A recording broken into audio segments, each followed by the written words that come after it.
I've been telling you every day, I like to give you the real skinny on the economy. And the economy is pretty skinny right now, except for the bloated deficit that the Trump administration has caused us to have right now.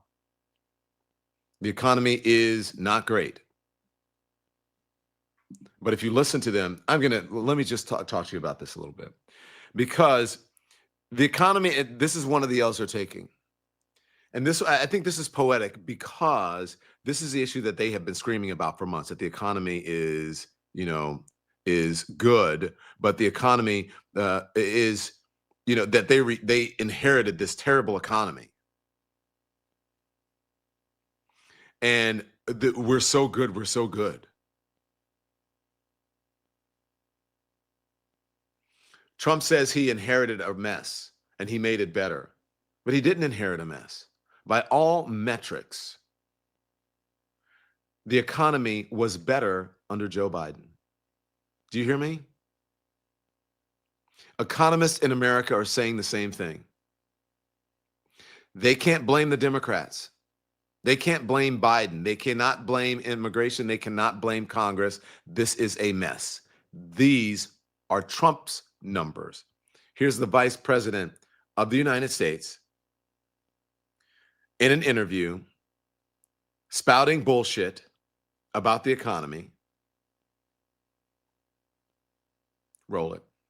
When do we really see the engine of the economy start to take off? Well, some of it's already started, Sean, but some of it is going to take a long time because we inherited a disaster. We inherited the highest peacetime debt and deficits in the history of the United States of America. We inherited the worst inflation crisis in at least the last 40 years, and I think probably longer. I know that there are a lot of people. Can you just pause real quick? Okay. Let's just give them that that's true. It's not. There's nuance to that. But you know why it was that way? That they're not telling you? It's because of how Donald Trump fucked up the economy the first time he was in office, and Joe Biden had to pull us out of it. Donald Trump threw away the pandemic playbook from Barack Obama. And thus, when COVID happened, and everything shut down, they didn't know how to handle it. They didn't know how to deal with it. It was a flu. It's going to go away. Don't take the vaccines. Don't do this. Don't wear a mask. None of these things. They didn't want us to do any of these things. They wanted to pretend that it was not a crisis. Nothing was happening as millions of people were dying. That's what they wanted to do. And that's what happened. That's how the economy went off of a cliff. That's what people said, okay, enough. This is terrible. And they elected Joe Biden. And Joe Biden came in and had to fix a spiraling economy that was circling the drain, just as Barack Obama had to do from George W. Bush. That's true. And now they want to say, well, we inherited whatever. Yeah, you inherited parts of your own economy. And it would have been worse had Joe Biden not fixed it. And you know who said that? Steve Ratner on national television this morning didn't whisper. He didn't cushion it. He didn't dress it up. He said the country is going in the wrong way, and the man in the Oval Office owns it. Roll it.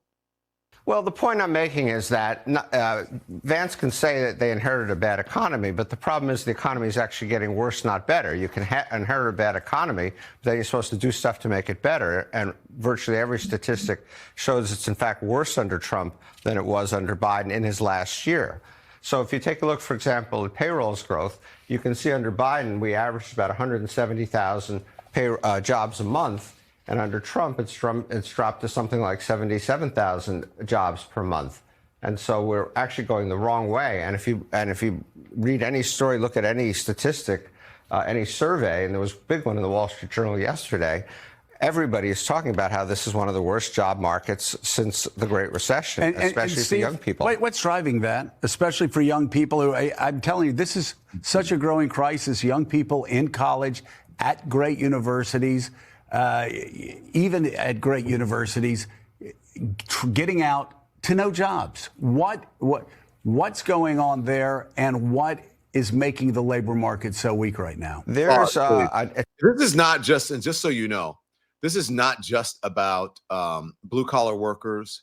This is not about working class. It's not about poor people. Even the folks who are from Ivy League institutions, white collar workers, are having a hard time finding jobs. This is the entire sector. If it was not for AI, then the economy would be off of a cliff. The stock market would be in shambles. AI is really, and some of the tech folks, even though the tech people are laying off people as well. Mostly it's AI, artificial intelligence, the folks who work within that sector. That's what's keeping the economy going. It's not good. I mean, to say the labor market is weak, I believe, is an understatement. Let's let Steve Ratner explain. It's a 9.2% unemployment rate among people 20 to 24 who are looking for jobs. Wow. And I think there's a couple of factors. You have to say that AI is a piece of this. I don't know how big of a piece of it.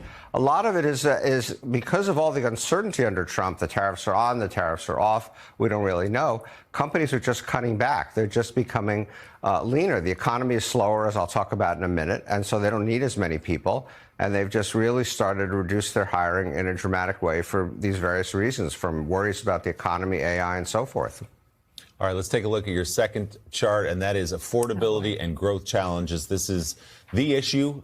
President Trump has called the affordability crisis a hoax, a con job, but then rolling back tariffs to address just that, affordability.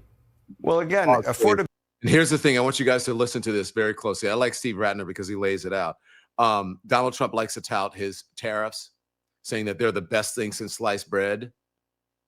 And that, and trying to pretend, he and everyone in his administration trying to pretend, Scott Bessent, that it's not the consumer who actually is paying the taxes. It's a tax on consumers.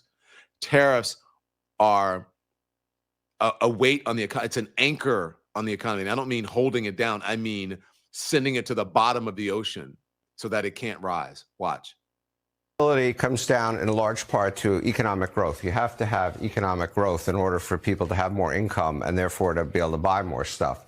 And economic growth is also going the wrong way. You can see under Biden, it averaged 2.4% in his last year, and it was steady upward. Under Trump, it's bounced around, but it's going to average only 2% this year. And even the 2% that Trump is going to get is heavily driven by all this AI spending on data centers that you've been reading about and talking about, which obviously have nothing to do with him. And so the economy is, in fact, slowing, not growing faster, and a downward trend. The fourth quarter could be down here in the 1 to 1.5% range.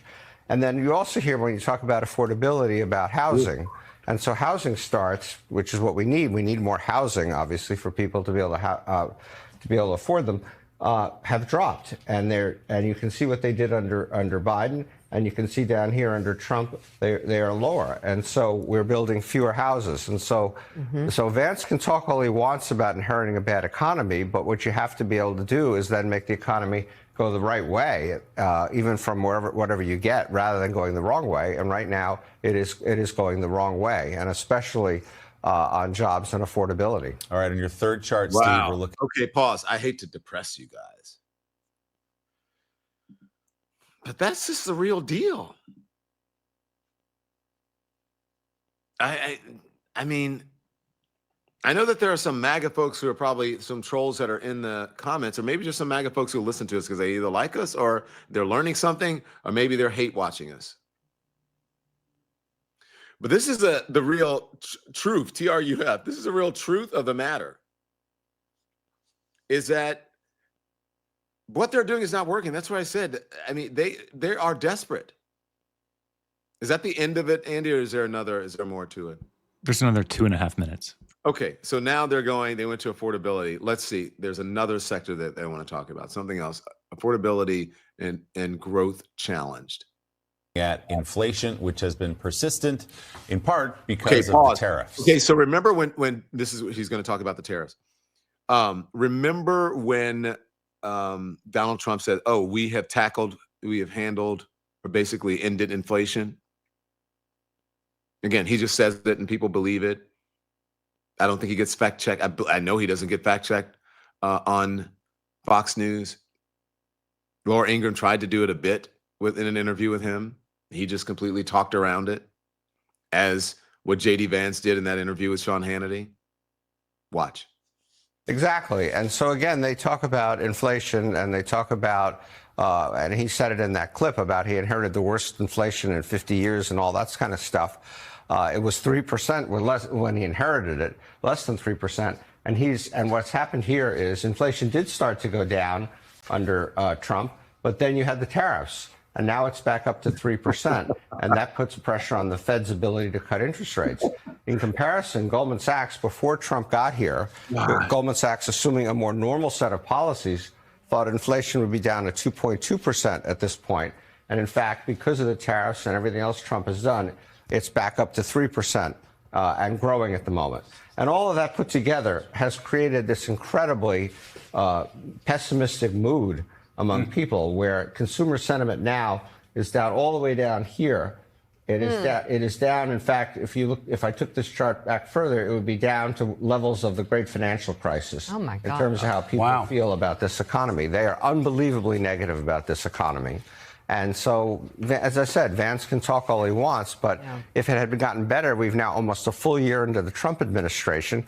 If it had gotten better, you'd think people would start to recognize that and feel that. It doesn't show up in the numbers, and it doesn't show up in what people are telling pollsters and so forth about how they feel. A lot of business are shocked. Okay. Since the great financial crisis, everyone. But somehow you don't hear Republicans or MAGA folks screaming from the rooftop saying that Donald Trump is bad. It shows up in the polling. Maybe it's a quiet quitting. Maybe they're quitting him quietly. Maybe it's a quiet conscience or unconscious, conscious or unconscious uncoupling. Thanks so much for watching, everybody. Your support means the world to us. Don't forget to hit that like button and subscribe so you never miss a show. We're live every weekday at 10 a.m. and 5 p.m. Eastern Time, with new clips dropping at 2 p. and 8 p. And if you want even more Don Lemon Show content, join the Lemon community. Members get exclusive posts, behind-the-scenes videos, and live chats just for you. So hit the join button or visit our channel page to sign up. Thanks again for all your love and your support, and I'll see you next time.